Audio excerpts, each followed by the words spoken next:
रहे वलकदे नत मजलूम लखा परना जुल्म दे विच खड़ोत आई नेक आत्मा में संसार उत्ते होके प्यार विच ओत खड़ोत आई सच्चा मार्ग दर्शाना है जिंदगी का ऐसी बन के प्रेरणा स्रोत आई फैल गया तो लोकी दे विच चानना च पटने विच रब दी जोत आई।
कमाल बादशाह दरवेश गुरु गोबिंद सिंह महाराज जी के आगमन दिवस की लख लख बधाई देना है।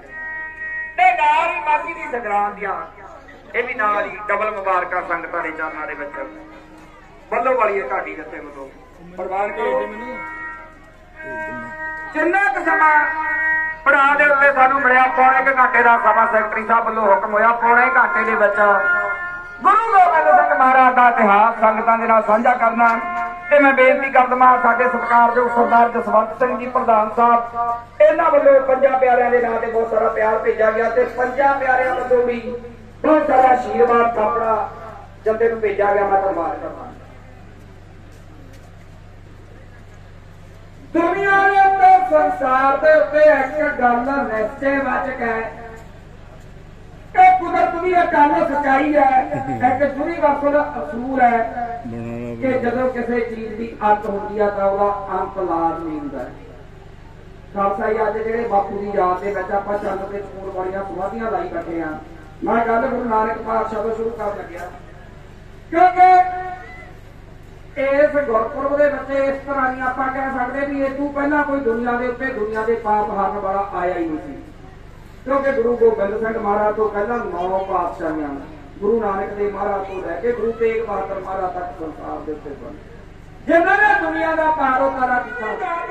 आप चंद के चकोर वाली समाधियां लाई बैठे जो मैं उन्होंने इतिहास पढ़दा उदू पहला इतिहास देखदा जिसनूं इतिहास ने इतिहासकारां ने कालियां सदियां के नाम के नाल इतिहास के अंकित किया। कालियां सदियां क्योंकि इहो जिहे लोग इहो जिहे जरबाने संसार के उत्ते आए जिहड़े गद्दियां दे उत्ते काबज हो के साडे भोले भाले लोकां नूं लुटिया कुटिया खून निचोड़िया ते इन्ने जुल्म इन्ने अत्याचार किए जिन्हां दे अत्याचार देख के 33 करोड़ देवी देवते भी अरशा दे विचों अखां बंद करके बैठे। जदों साडी बात वाला कोई दुनिया के उत्ते बाकी ना होया जिस समय हो जिहे हालात होए कल काती राजे का साई धर्म पंख कर उड़िया पूरा अमावस सच चंद्रमा दिसै नहीं। जदों इहो जिहे हालात होए कि रन्ना होईयां बोधियां पुरस होए सयाद सील साजन सुच भुनी खाना खान आहाज शर्म गया घरे अपने पत उठ चली। जदों आर्थिक तौर पर सानू घसियाली बनाया गया, समाजिक तौर पर सानू घसियाले बनाया गया ते धार्मिक तौर पर सानू बिल्कुल ही खत्म कर दिता गया। क्योंकि कादी कूड़ गोल मालक आए बाबा नावा जी काए जोगी जुगत न जाने अंध तीना उजाड़े का बंद। जदों धर्मां दे मूढ़ी लोग ही धर्मी हो गई ते अज तां आपां सारे बैठे हाँ जे किते मैं वेखदा भी महाराज माड़ी जी किसी की चूड़ी कैद कर दवे बंदा नंगे पैरी गुरद्वारे नूं भज्या जांदा है। बई बापू बख्श लै मैं तां तेरा ही हां। वो गल वखरी है बई तेतों टुट के आले दुआले नूं भज्या फिरिया, तेतों टुट के सच्चे पातशाह अज हिंदपुर की जवाला जी भी जाता रहा, तेतों टुट के पीरां दे भी हरियां चादरां चाढ़दा रहा। सच्चे पातशाह आ लोकां तों चोरी चोरी दिन चढ़न तो पहला पिपल को भी पानी पा के उतार रहा। वो गल वखरी है पर हुण बख्शला तेरा होके तेरे दर ते आया चाहते ना बड़े गुरुद्वारे। पर जिस समय की मैं गल कर लग्या उस वेले दे ब्राह्मण बाल ने सातों यह हक भी खोलिया सी कि जाके कोई ठाकर गुरुद्वारियां दे विच गल करता सकदा कि सच्चे पातशाह सानू बख्शदा साडा दुखी दिलों दे विचों जदों सानू रूह वांग पिंजिया गया तां दुखी दिलों दे विचों परमात्मा दा पुकार पहुंची। सच्चे पातशाह सानू इंसान बना के 84 लाख जून का सरदार बना के इस संसार के उत्ते दा भेज दिता, पर असीं तां इत्थे आके गुलामां दे गुलाम बन के रह गए। कृपा करो जे सानू इंसान बनाया सानू 84 दे सरदार बनाया तां अज साडे उत्ते इन्नी क बख्शिश कर दिओ कि सानू कट्ठा कानिया वांग पैरां विच रोलदिआं नूं चुक के उच्चे करन लई दुनिया दे उत्ते कोई पैगंबर भेजो। इतिहासकार दसदे ने कि जदों साडियां पुकारां धरती दीआं फरियादां परमात्मा की दरगाह विच पहुंचियां तां परमात्मा सोचण लग्या धरती नूं कहना धरतीए जे तेरी इहो मनशा कि आवन जावन खेल बनाया आग्याकारी कीनी माया तू कहनी है कि सच्चे पातशाह मैं गर्क हो जावांगी, मैं तेनों गर्क नहीं होण देवांगा। मैं दुनिया ते आवांगा उच्चिआं नूं नीवें नीविआं नूं उच्चे करके दुनिया का ढांचा एक पद्धरता करके मैं दोबारा फिर वापस आ जावांगा। कह रहे जदों ये गल कही ना महाराज ने तां धरती फिर बोली की कहती सच्चा पातशाह मैं चाहुंदी है मैं दुनिया के उत्ते हुण आऊंगी तुसीं आप, क्योंकि पीर पैगंबर अवतार हो रही है बड़े दुनिया के उत्ते आए बड़े समय अनुसार आए सबने जो तुसीं ड्यूटी लाई वो पूरी करके दुनिया के उत्ते वापस आ गए तुहाडे चरनां दे विच आ होए।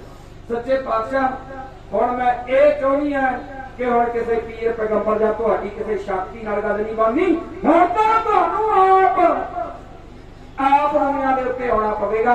पर सच्चे पातशाह जिहड़ी गल तुसीं कही आ भी मैं आप आवांगा वो तां ठीक है, मेरे लिए बड़ी सुभाग वाली गल है। मैं भी पवित्र हो जावांगी जदों तुहाडे चरण मेरे उत्ते पैणगे। पर एक गल मैनूं तुहाडी कही कोई ठीक नहीं लगी। महाराज कहते धरती वो कहड़ी जी तुसीं कहंदे भी मैं वापस आ जावांगा। कहंदे धरती ये तो दुनिया की रीत है, ये तो संसार की एक खेल है। ये तो जड्डे बड़े बड़े ऋषि मुनि पीर पैगंबर जो भी दुनिया के आउंदे उन्हां नूं वापस होना पैंदा। ते जे मैं जानी है भी मैं शरीर जामा धार के दुनिया के आवां तां धरती एक ना एक दिन इस शरीर का टीका भनना पवेगा, मैनूं वापस होना पवेगा। धरती कहनी नहीं सच्चे पातशाह मैं चाहनी है भी दुनिया के उत्ते आमो भी तुसीं आप, पर जिन्ना चिर तक चंद सूरज धरती आकाश तारे रहणगे मैं तुहानूं वापस नहीं मुड़न देवांगा। जी के आखो सतनाम। ते फिर धरती की पुकार सुन के दुनिया ते रब आप आया, आप नारायण कलाधार जग मह पर भरियो निरंकार आकार जोत जग मंडल करो। गुरु नानक के रूप च आप आया, फिर जोत हुआ जब टकाए सहकाया फिर पलटिया। ओही जोत ओही रूप दुनिया नूं पहला समा प्राप्त होया। दुनिया के इतिहास नूं इतिहासकारां दी कलम ने पहली बार लिखिया बई जिन्ने भी दुनिया के उत्ते पीर पैगंबर संसार के उत्ते आए सी अज तक सारे एक बार आए, किसी नूं सुभाग प्राप्त नहीं सी कि दूजी बार दुनिया पे आए। भगवान राम एक बार आए, भगवान कृष्ण एक बार आए, हजरत ईसा एक बार आए, हजरत मूसा एक बार आए, हजरत मुहम्मद एक बार आए, दयानंद विवेकानंद शंकराचार्य वर्गे सारे एक बार दुनिया के उत्ते आए। पर पहला सुभाग धरती नूं प्राप्त होया जदों मेरे गुरु नानक शरीरक जामा धार के 10 वार दुनिया ते आएगा। लिखे आखो सतनाम। जदों 10वां नानक गुरु गोबिंद सिंह महाराज पटना साहिब की धरती के उत्ते माता गुजरी जी की पावन पवित्र कुख नूं भाग ला के गुरु तेग बहादुर महाराज के गृह विखे आगमन धार के आए। उस वेले दे खुशियां दे नगमे नूं हरदीप सिंह बल्लो वालीए दा ढाडी जथा, रणवीर सिंह राणा ठट्ठा साहब, जगमोहन सिंह मीला ते सुरंगी मास्टर सरपंच कुलदीप सिंह मोही ओ खुशियां दे नगमे नूं इहो कह रहे हैं।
वग वग थकिया मुक्त होर रोया 100 साल दिन वग वग थकिया मुक्त होर रोया सुना बड़ी तो सुनी गई अब छोटी सपने विच प्रगट हो दस में पाग सा छोटी औरंगजेब तख्त तो डिग के आ गया तख्त है उत्ते कौन मकबरा बाबर ले जा रोमन लगे कुत्ते कौन मकबरा बाबर ले जा रोमन लगे कुत्ते चली हुकूमत दी जड़ होई भी सी बेटी पकड़े दे विच प्रगट हो दस में पाप सा सोटी विच खुशी दे छड़ किनारे